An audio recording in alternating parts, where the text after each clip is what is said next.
For 30 years, the people of Cold Creek, Alabama, lived like they had nothing to hide. Sunday sermons, high school football, the kind of town where doors didn't need locks and secrets didn't need telling. But that all changed the day an old man walked into the sheriff's office, set down a rusted key, and said 5 words that froze the entire room. "It's time you found her." No one knew what he meant, but by the time they did, half the town wished he'd kept his mouth shut. Cold Creek wasn't on most maps. Population, 3,200. A church, 2 diners, and 1 main road that bent around a lake.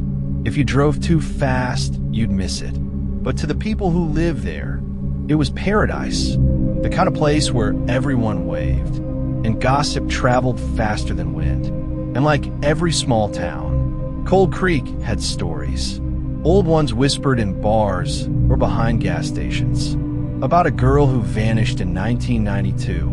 Her name was Anna Beth Miller, 17, cheerleader, straight A student, gone without a trace. Her car was found by the lake, engine still running, driver's door wide open, radio playing a love song that never finished. For 3 weeks, police searched every inch of those woods. They found nothing. Then the sheriff at the time, Harold Benton, declared it an accidental drowning, said she probably fell in. End of story. Only there was no body, and people who knew Anna Beth swore she was terrified of deep water. Still, the town moved on. Time does that. It smooths over sharp edges until the truth bleeds through again. 30 years later, Ray Coleman walked into the Cold Creek Sheriff's Office. 68 years old, former maintenance worker, gray beard, trembling hands. He placed a small key on the counter, old, rusted, stained, and said, "It opens the shed behind Miller's farm. You'll find what you buried." The deputy at the desk stared. "What are you talking about, sir?" Ray smiled, not kindly, not cruelly, just tired. "You'll see." He turned and left. They thought he was confused, until the next morning, when Sheriff Paul Dennings, Benton's successor, decided to take a look. The Miller property had been empty for years. Weeds swallowing the house, ivy crawling up shattered windows. No one had set foot there since Anna Beth's parents died in the early 2000s. Behind the house was an old tool shed. Door padlocked, hinges rusted shut. The sheriff used the key. The lock broke with a soft click. Inside, dust, cobwebs, and something worse. Beneath a rotted tarp lay the outline of a body. The remains were skeletal, a locket still hanging from the neck. Inside, the initials AM.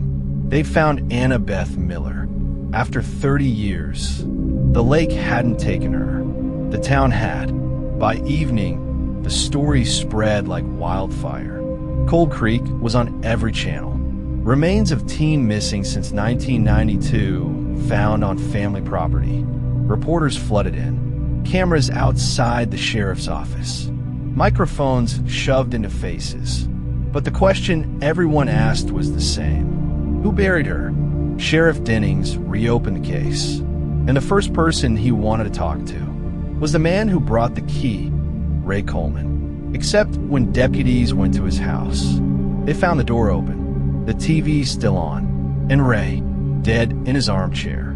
No sign of struggle, no forced entry, just a note on the table beside him, written in shaky handwriting. It wasn't supposed to go that far. Investigators searched Ray's house. What they found in the basement turned the case into something much bigger. Hundreds of photographs, old Polaroids showing town events, barbecues, parades.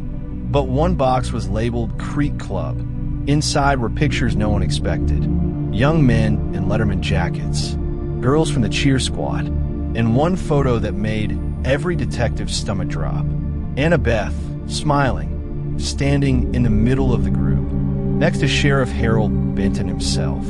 The back of the photo had a date, July 10th, 1992, the night before she disappeared. Below it, a handwritten note. Initiation night. Sheriff Dennings dug deeper into old archives. He found missing reports, statements never filed, and complaints mysteriously marked resolved. Turns out the Creek Club wasn't a club. It was a network, a small circle of influential men in town. Police, council members, businessmen. Every summer, they hosted celebrations for local high school seniors. Bonfires, beer, laughter, and sometimes things that didn't belong in laughter. Witnesses later said girls were chosen, flattered, brought in, and those who resisted were humiliated into silence. Anna Beth had resisted, and that was her mistake. Records showed that Anna Beth filed a police report 2 days before she disappeared. She'd accused 3 men of assault, one of them being the sheriff's own nephew. The report was buried, literally, found years later stuffed in a drawer, beneath a stack of expired warrants. When confronted, retired Sheriff Benton denied everything, said Anna Beth had made things up, said she was troubled. But the forensic team found traces of her blood in the shed where she was found.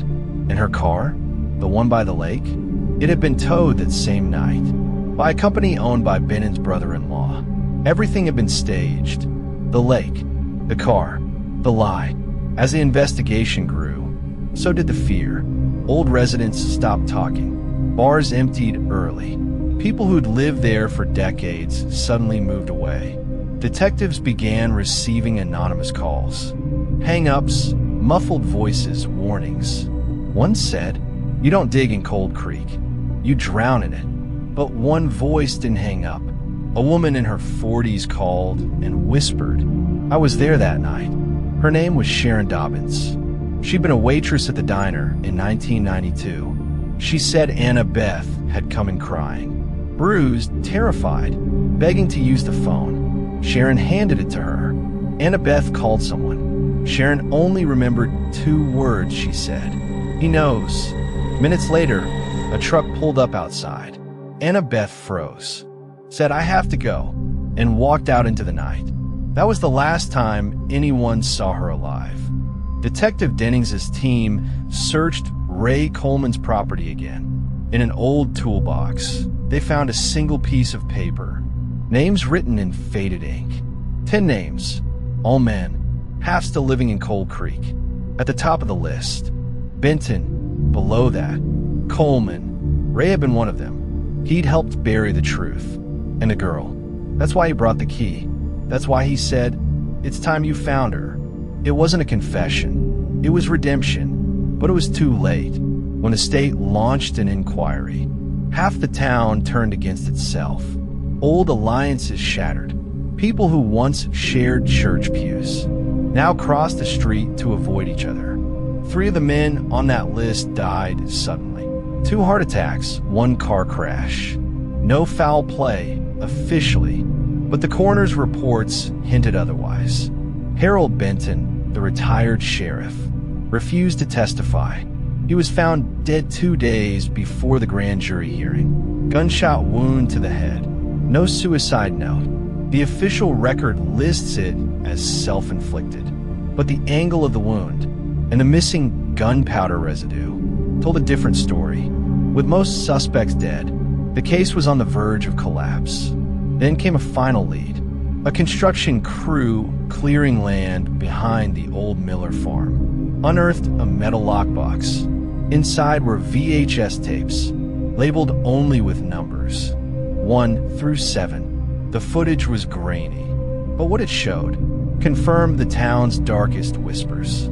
Parties, alcohol, teenagers, and in one tape, Anna Beth, standing by the lake, surrounded by 3 men in uniform. Her face tear-streaked, her voice shaking. "Please don't do this," she said. The tape cut off when the footage was played for investigators. One voice stood out, a man giving orders. "Don't let her go." It was unmistakable. Sheriff Harold Benton. He hadn't just covered it up. He'd been there, and that revelation sent shockwaves through the state. The new sheriff released a statement, Cold Creek was built on a lie, and that lie just caught up with it. By the end of 2023, the state dismantled Cold Creek's police department entirely. Every case handled under Benton's tenure was reopened. 5 families filed lawsuits. 3 homes were burned to the ground in unrelated fires. No arrests were made. And the Miller property? It was bulldozed. The land left empty. But sometimes people driving past at night swear they see headlights near the lake and a girl in white standing by the shore.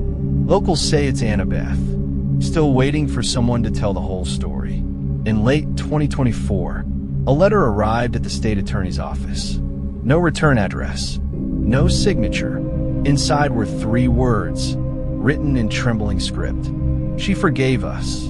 The handwriting matched that of a deceased officer who'd served under Benton. No one knows if he wrote it before he died, or if someone else sent it for him. But taped to the bottom of the letter was a Polaroid, a photo of the lake. In the reflection, you could see someone standing there, a young girl, smiling faintly. Today, the land where Anna Beth was found is a memorial, a single bench facing the water. The plaque reads, "The truth doesn't drown." Every July, a handful of people gather there. Former residents, journalists, survivors. They bring white roses, light candles, and say her name out loud. Because for 3 decades, no one dared to, but the man who finally did, the one who spoke up, gave the town something it never wanted. A conscience. They say small towns are built on secrets, but secrets are like echoes. The longer they stay buried, the louder they come back. Cold Creek spent 30 years pretending nothing happened, and when the truth finally surfaced, it didn't come from justice or the law. It came from guilt, from one dying man who couldn't carry it anymore. Ray Coleman didn't just unlock a shed. He unlocked the town's sins. And now, every time it rains in Cold Creek, locals say you can hear it. Soft knocking beneath the thunder, like someone still trapped, still waiting, still asking to be found. This is Hidden Case Files, true crime, where time doesn't hide truth. It just delays the scream. Subscribe, because some stories refuse to stay buried.